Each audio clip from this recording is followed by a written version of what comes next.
my scholarship, for the most part, all of my projects are interested not only with the sort of official view. Obviously, that's important, right? This is the stuff that most people see.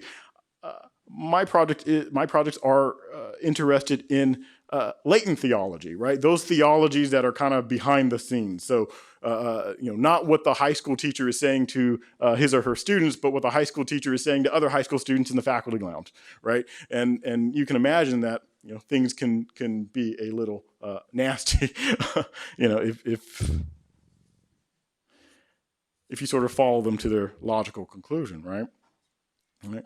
And so in this latent theology, we have theologians of the same time, right? We have ranking members of the Society of Jesus, ranking members of the Order of Preachers, who are writing letters to each other, not necessarily for public consumption or for outsiders, but to one another as colleagues.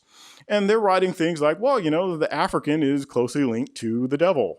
That in fact, the African's body looks a lot like the devil. And when you do see the devil, it's because, some sort of African is involved with this, right?